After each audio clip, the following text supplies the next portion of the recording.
Welcome everyone to a bit of a mixed show here from the issues from the sideline. Bit of a mixed one. We've been asked to kind of mix podcasts as such. So this is the starting four that we've come up with here. Crossover. Well, today we're talking about racism, but over social media, because obviously there's no fans in the ground at the minute. But in my opinion, it's getting worse in lockdown. I don't know if you all agree. Oh, I agree because that's the only place where they can go to actually say anything. Like as bad as it sounds, obviously a lot of them normally say things at the ground, but because they can't, and obviously that's the first place that they're gonna go. And I think the activity on Twitter regarding football has increased massively since everything lockdown wise. I don't even think it's because they can't go to the ground. I think it's because it is built up emotion. I don't think people actually who are racist sometimes say stuff at grounds because they know they're going to get judged. It's the fact that they can sit behind the screen and then do it. So I think it's like encouraging them a bit more because they know that they won't actually physically meet these people for as long as they can imagine because of lockdown, etc. Do you think that like social media platforms are doing enough though to stop it? Not really. I don't think, as a whole, even like not just regarding racism, I don't think social media is like in the right place at all. I don't think they even can because the problem is there's that many problems that they're having that they'd literally have to probably like the amount of people that have to ban to try and stop it is like unreal because it influenced like 13, 14-year-olds. So obviously, Wolf Zaha got abused a few months ago by someone that were like 12. Yeah, I've seen that.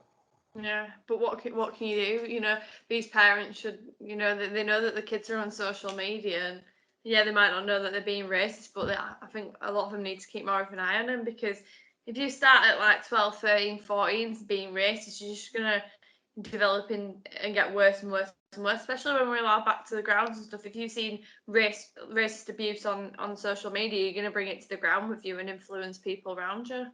Yeah. It will just get worse as well because it is only, I'd say the age, it's like, it is younger kids, like it is 14-year-olds and 15-year-olds, but then there's this gap where it's like, there is a handful of 16, 17, 18, you know, up to like 22-year-olds. But it's like 35-year-olds, what are the main issue? Like they are the issue. That it's like that older generation because they obviously didn't grow up with accessible social media, but they can obviously just get their opinion across now. Do you think that, like, in regards to the older generation, that they're even trying to change the way that they see people now? No, No, definitely not. It's too late. It's been influenced too much now. People have seen it now for a good couple. Well, for it's past couple of years, it's increased massively. I think people have it's become that much a thing. Obviously, then obviously once it's on social media, it gets announced on news and things. So there's no way of escaping, like it going off at all. It just you know people have been influenced already too much by certain comments. Do you think that like men's mental health, especially footballers, is ever, you know, brought up? Because I can't remember. I know that Jordan Ibe is one who's come out and said that he's really struggling with depression, and he's apologised to his fans for what he's going through. You know, he had that crash, which, you know, would have affected him badly, but with his move, I believe he's at Derby now. Yeah. He's really struggling at the minute. Do you think that enough support's in place from the fans' perspective? You know, he's got the club, but does he have the fans behind him, or do you think he gets, you know, perhaps bullied for speaking about his mental health? There will be an handful what will criticise it, but I do. It is a thing with mental health where it's like footballers take so much on when you think about it. Even though, like, you will hear the narrative, they get paid that much of an amount, they won't have problems. They are humans at the end of the day, aren't they? And the thing is, like, they will get criticised a lot more because they're obviously more wide known. So they're going to have a lot more different opinions. They're going to have a lot more diverse people, like different race, different religions. It's going to be a bigger like pool of people to give them different reasons as to why, like, his mental health might be deteriorating. Do you think that it's spoken about enough, men's mental health, especially in football? Because they've got the training pretty much every day. You've got the diet that you've got to stick to, especially in COVID now when you can't really see your family. Do you think that there's enough support? Even with injuries, when at the minute you're not going to be able to be with people when you're injured, and footballers living by themselves, who come over from different countries. Do you think that it's spoken about enough? No, it's definitely not spoken about enough. And in terms, obviously, with the mental health when they're on the pitch and thing, me and Jack have discussed it quite a lot before. They are considered as just property, practically. So they all, at the end of the day, they are all spoke of by their price tag a lot of the time. So especially Premier League footballers, it's always the price tag that comes up and not the person. It's always, oh well, he paid 80 million for me. He's worth, it's never spoke about. Oh, he's not, he's an actual person, not just a like an item that you buy from a shop. Yeah, what comes to mind straight away when you say that is Harry Maguire.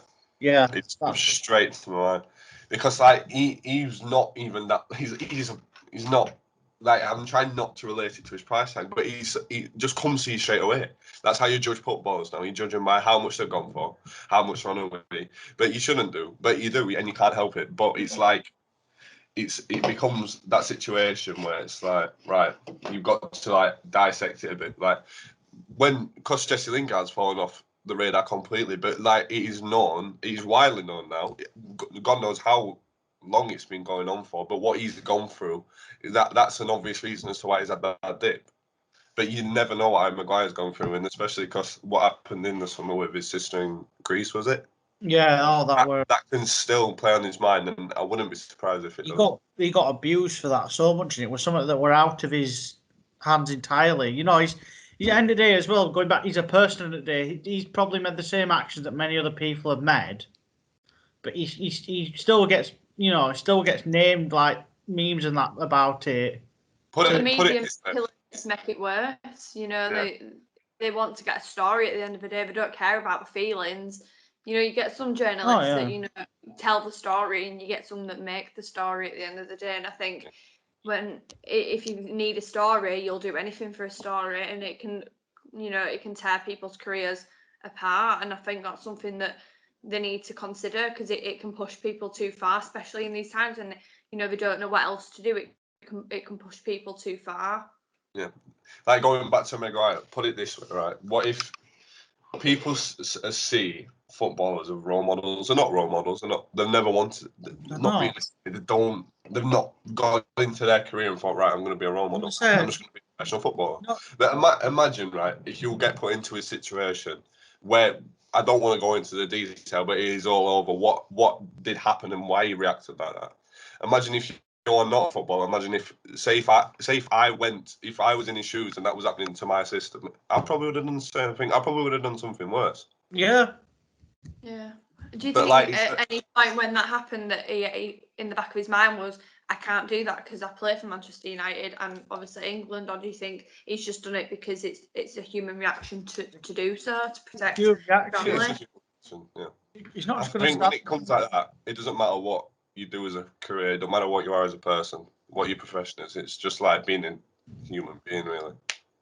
But they shouldn't be put on this plate that they're all these big runs, because you're playing a sport, and back 20 years ago, the sport was a lot more aggressive back then. So they were still seen as role models, but they were still allowed to be aggressive. And I'm going to say, back in the day, there were Roy Keane bloody snapping bloody Haaland's dad's ankles up to, and they were Haaland, yeah, they were there were a lot more aggression it used to be 10, 20 years ago, but.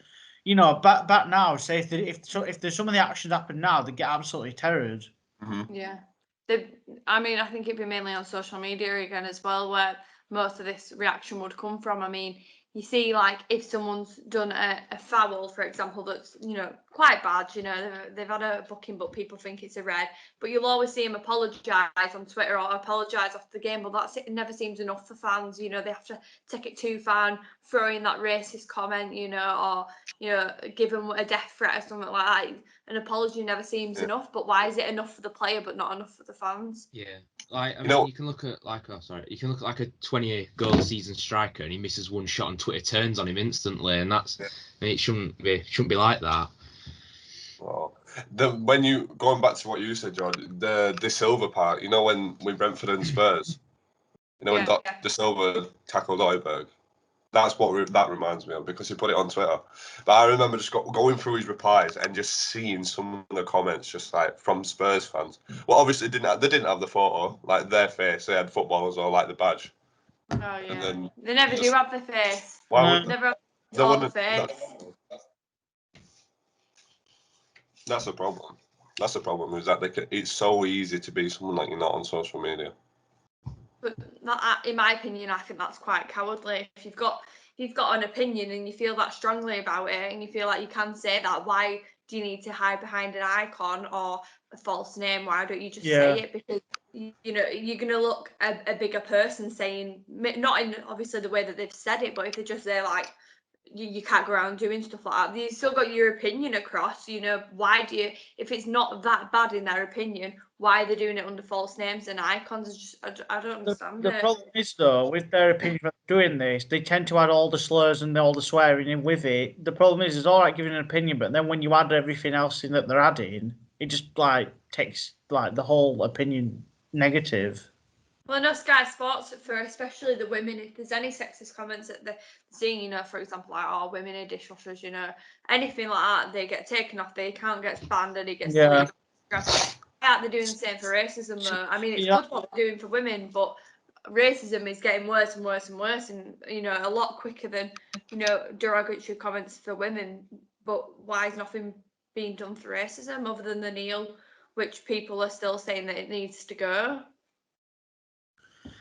See, that's a thing of there's also a thing where a lot of the people from the same football clubs tend to flock on the exact same opinions, and that's another thing that stirs racial stuff up. Is that, for example, obviously with the sexism stuff, when the Leeds have been called out, some journalists or something. Yeah, but what she said was stupid. She shouldn't have said it. She said it was stupid, but they shouldn't have called her out like that, because then everyone flocked to it. Yeah, they all flocked to it. See, when one big person says something, the whole thing will flock and they'll say the exact same thing. Usually, clubs, fans from the same clubs attach onto the same, you know, stigmas and racial slurs. I did like in that view, there was... Go on. I like how Leeds back stuff up. So you don't see it a lot from football clubs, but I don't think it helps as well, especially because people know what social media is like. I don't think it helped that a woman said it at all. The woman that said it, if you'd actually like seen the full interview, there was a lot more than Leeds got promoted because of COVID. There was a lot more before that. Once again, they it to make her sound stupid. And if you'd have if you'd have listened to the full thing, you'd have understood where she was coming from. But they've done it because she's a woman in sport trying to like get her name out there. If that was a man, they wouldn't have done that. They wouldn't have manipulated it. No, I think they would have done. You know what it is as well? It makes it worse because it's Amazon that put it out, isn't it? The first, they cut it into that section.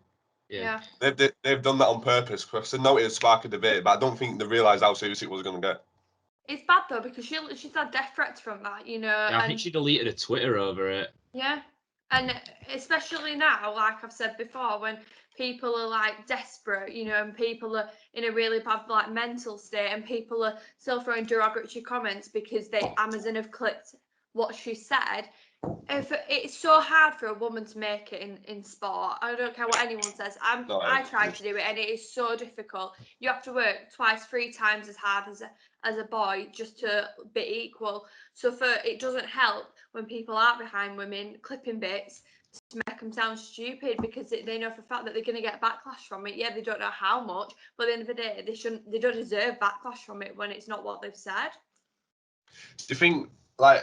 This is a good question for you, I think, Jordan. You know, if you were, because you are a woman, if you were to get criticised, do you feel that as double motivation? Because if I was in your shoes, I'd see it as motivation, because I'd like to see people that get annoyed at you purely because you're in a better position than what they are. I mean, it depends. If I've said something and I know it's right, and I've got someone who doesn't really watch football, who says, for example, they're a Man U fan and they've never been to a game and barely follow football, I'm not going to get hurt by what they're saying because, you know, I'm not going to listen. But if it's something that I know is wrong what I've said, then I'll like work hard from that, if that makes sense, to make it right. But for years and years, when me and Nathan did the podcast, I had so many derogatory comments that were like really bad, especially when I used to coach and referee, and when obviously I commentate at Huddersfield, and I got so much backlash saying that women can't commentate, women shouldn't be involved in sport, and I don't know what I'm on about. But I do know what I'm on about, and why would I be doing all this if I didn't know what I was on about? So when I see comments like that, I just think you just make yourself look stupid. You know, you're gonna get a laugh from your mates saying, "Oh yeah, that's quite funny that," but it's not true. So I ignore that. But if it's something that I've said that's wrong, then it gives me the motivation to fix it, if that makes sense. Yeah. 100%. But it is hard, and I mean, especially on social media, I got a lot of abuse with my commentating. Even though everything I said was right, I'm not supposed to commentate because I'm a woman. You know, it's not normal. It's getting more normal now, but still, when people hear it, they don't want to listen to it. You know, there's less than 5 commentators I can think of who are female compared to how many are men. I don't. There's 1 or 2 in the Premier League, Vicky Sparks and Robin. Can't remember her last name, but they're 2, you know, and it doesn't help when like Amazon are promoting women. They're just making them sound stupid, and they're not. I think the thing is as well, my favourite pundit at the moment is Alex Scott. Yes, like she's so, she knows exactly what she's saying when she says it, and that's the thing. You know what it is as well. It annoys me because I got annoyed at myself. It took me by surprise as to how she knew this much. I'm like, why am I surprised by that? Like, she's a professional footballer, she has been, and now she's gone into a pundit. And I was just, I have to think, like, why am I surprised about that? That should just be normal. Yeah, but it is, and that's just the way it is until there's a massive turnaround in society. It's always going to be, oh my God, there's a woman on telly, you know, and it's a reaction. When I see it, I think, oh my God, and like, especially when they brought like Micah Richards in, you know, he was like the first black pundit that they'd had on the show, and it was a time when, you know, Black Lives Matter came about, and it should have been done way before. But I really like him. I think he's good. He had something different. Yeah. About it. It takes like the pressure off a little bit, you know. He's a bit more relaxed, he's a bit more talkative. Him and Alex Scott work really well together, but it's not enough, you know. He's the only one that I can think of that I can 100% go, yeah, he's a good pundit. But there's someone there, when they bring them on, I think, why? You know, they're not even to standard. But the women that are coming on who actually know what they're on about, it's not seen as normal. And it's not fair. It's really not. If, you know, men are allowed to be dancers, you know, that's not seen as normal, even though it is, why can't women be involved in sport? I don't know. I just agree with everything you've just said, to be fair. It's just like, I don't know what to say. Georgia, do you feel like, you know, Sky Sports trying to bring in more female pundits? Do you feel like that's a good, like, a step in the right direction, or do you feel like they're not doing enough still? I think BT are getting more female pundits in, but Sky, Sky aren't doing enough. I've seen, like, I know that Gabby Logan does BBC, and, you know, and Claire Balding does that as well, but the only woman on Sky I can think of is Alex Scott, really, you know, who's made a name for herself. They bring women like presenters in and stuff like that, but who's made a name for herself is only Alex Scott, and I hope that they bring more women in, because, you know, we do actually know what we're on about, and we shouldn't.